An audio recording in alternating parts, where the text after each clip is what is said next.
Hello, I'm unboxing a TrueScale Models car. It's a 12th scale resin Mazda 787B, the 1991 car that won the Le Mans 24-hour race. I'll start opening the packaging with my Victorinox Swiss card. Details in the description if you're interested. I don't know whether this shrink wrap is from the manufacturer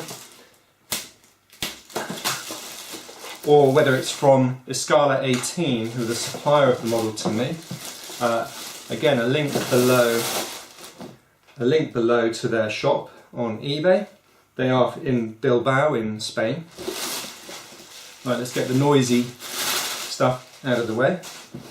Right, and here we've got a fairly big box. For a resin car, and I'm used to Otto models or GT Spirit, it seems fairly light, so that's a relief if you've got a cabinet that's struggling under the weight. So let me see how this comes apart. Let's get this into there. Right, that's coming up. So, warning, choking hazard, age is 14 plus. Obviously the case is in the Renown colour scheme of the Le Mans winning car. Right. Okay, there's a section in there that holds the mirrors, the antenna and the rear wing. So let's pop those over there. And that can go back in. For safekeeping, take the top off, and here we are. It is a big model. Okay, so we've got another couple of cross members on the phone, and then we need to try to lift this out without doing any damage. They've put finger channels down the side, so I can get in there and lift it out. And make sure I'm not pressing anything. I shouldn't be. Watching out for the windscreen wiper is obviously quite critical on these cars.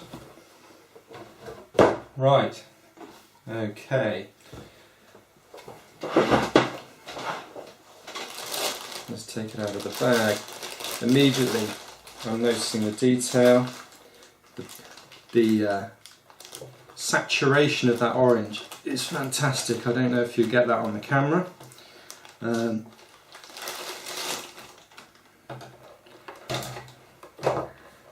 here it is.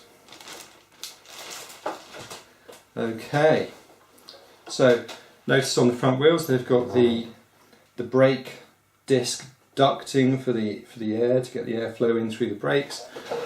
So this car would be reaching over 200 miles an hour on the Mulsanne straight at Le Mans back in 1991. You've got the driver names: Viedler, Herbert, Gachot. I saw an earlier version of this car for real at Brands Hatch in 1989 at the the Brands 1000, and it was the loudest vehicle in the race. It hurt every time it went past. It hurt your ears. Right, okay. Now let's see what I was thinking about the weight of this car. Yeah, it's not a solid block of resin, which is a relief. It's not bad at all. And you'll see we've got a fair amount of detail there. There's the underside. So the underside is fully modelled, which wasn't difficult, bearing in mind that it's got a full under tray for aero purposes. No. Lovely car. Right, let's see how this rear wing goes on. I'm not seeing any instructions at the moment, but I guess this is just going to rest on top. No point making it something that could break. After all, maybe I'm wrong there. Yeah. Okay, so on the inside of the wing there you've got a couple of little grooves cut in for the these uprights to go into, so I'm just going to push them together slightly and feel for those grooves. I'm not feeling them. Okay, that's a bit of a problem. Let me see if there are some instructions.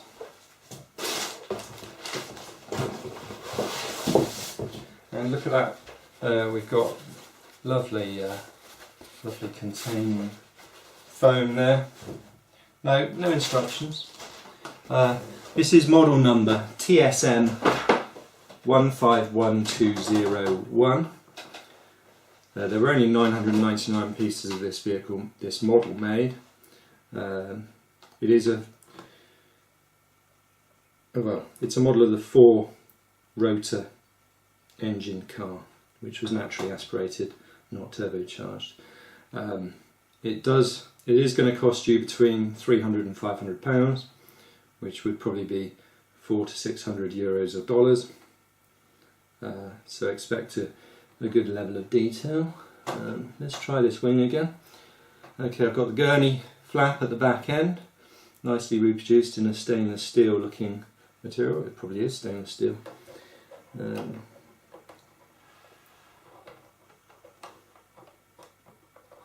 And I'm still failing to get that on. Okay. Right, now, obviously Auto Art produced a similar car but only an 18th scale, and this one, if you want the dramatic nature of having a 12, it's quite something else. Now, there is a slight imperfection in the paint there, just a slight touch of, maybe a touch of green showing through from the green there. It's hard to say. It's a bit of a shame, but nothing opens on this car because it is a resin model, so don't expect too much out of that. You do have great detail though.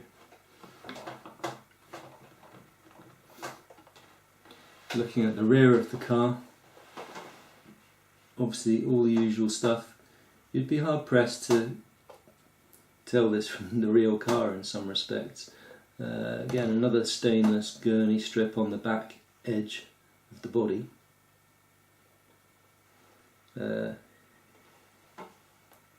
Gorgeous racing wheels. Okay, the wheels do turn. I don't know if you necessarily want to. Ooh, only so far. Not a full revolution. So don't play with this toy on the carpet. It's not a toy. Right, let's look at the wing mirrors. Drop them out of the packet. Right, now it's pretty obvious which side they go on, and there's an obvious hole as well. Nothing trying to hold it in at all. This one's tight. Let's see if I've got more on the sides. No, that's definitely doesn't go there. So they aren't sized uniquely for the side of the car that they go on. This one's too big. That one's too small. Well, the hole is too small, that is.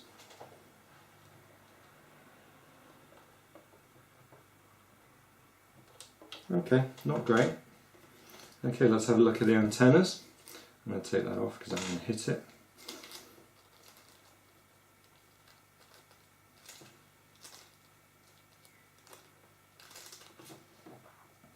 Right, now I need to look at a picture. So we've got the fully black antenna in the front hole. Got to be super careful putting these on. You just do not want to break them or anything. Now that might be a triangular looking shape, and it probably is, and it goes in. And looking at the back one, perhaps an oval shape. Well, I don't know which way round it goes. If there is a way round, or is it just... Okay, I'm just going to do it with the antenna angled backwards slightly. Lovely. Let's just balance that on there because I'm going to get nowhere with that.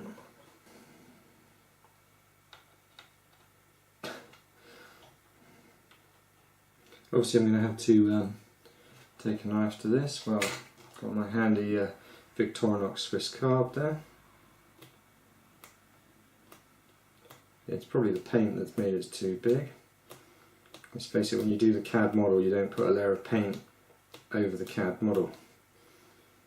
Maybe it's just a sprue or something from the moulding process that's sticking out slightly. So don't go too far first of all with that. Or a mould shut line or something that's just interfering. Not overly impressed with their production engineering.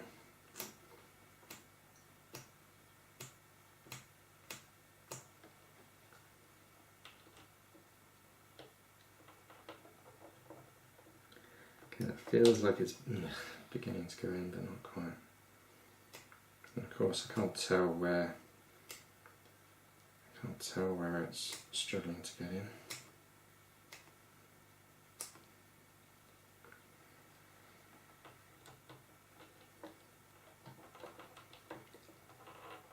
Maybe front and back.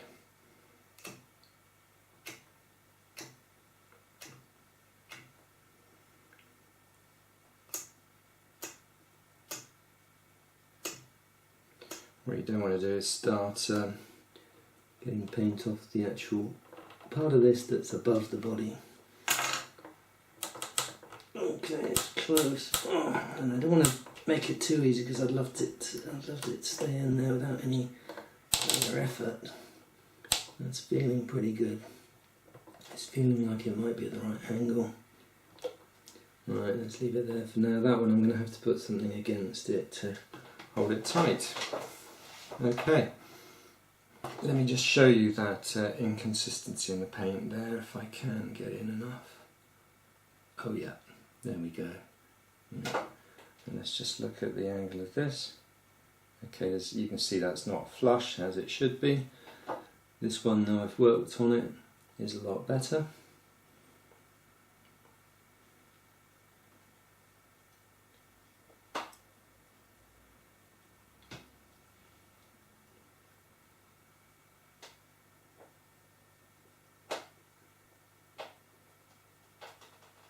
Lovely, nothing like gold wheels, eh? 5-spoke as well. MRG, is that Mazda? Is that Mazda Racing or something? I don't know.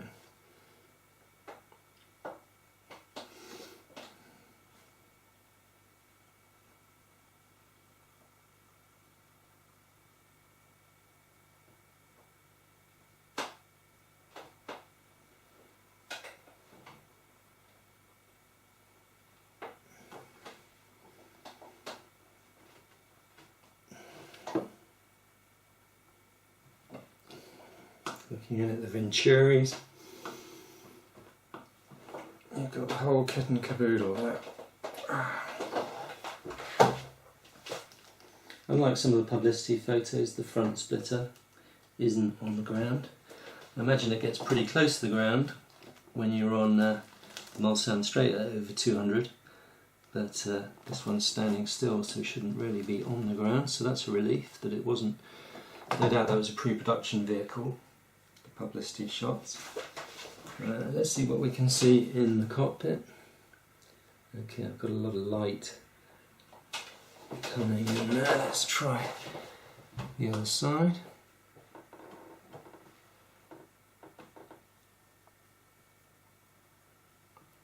Not really getting anything at the moment.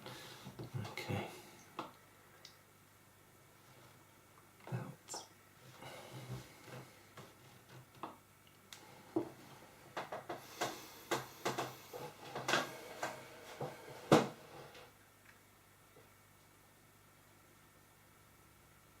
I've managed to get the rear wing on properly now. It was just a matter of easing it back and forward and getting your fingers in there and just easing it into those grooves that I mentioned were in the bottom of the wing that the wing mounts needed to fit up into. Okay, so all in all, lovely piece of kit. The one thing, what really attracted me to it was a large scale model is quite a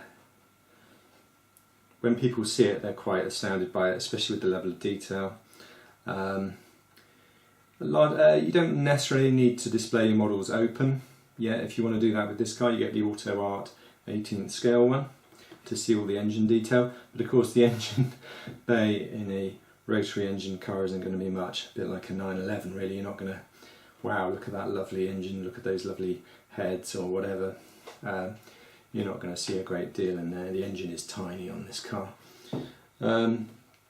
So, won the scale. Did I want to go for a road car? No, there's something more exciting and exotic about a racing car. Maybe it's just my taste. I do have a lot of road cars in my collection, but and I have 3 12 scale die cast cars which all open, and I do like showing those.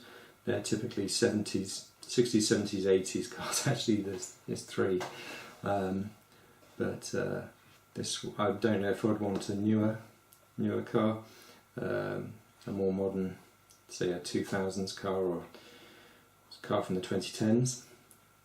But this one fits the bill beautifully. Just need to add it to my case and move some other cars out into a new case that I might be getting. Thanks for watching. If there may be a follow-up video to this, just check the description below if there is, or the description against this video. It's not necessarily below, and we'll go from there. Thanks for watching.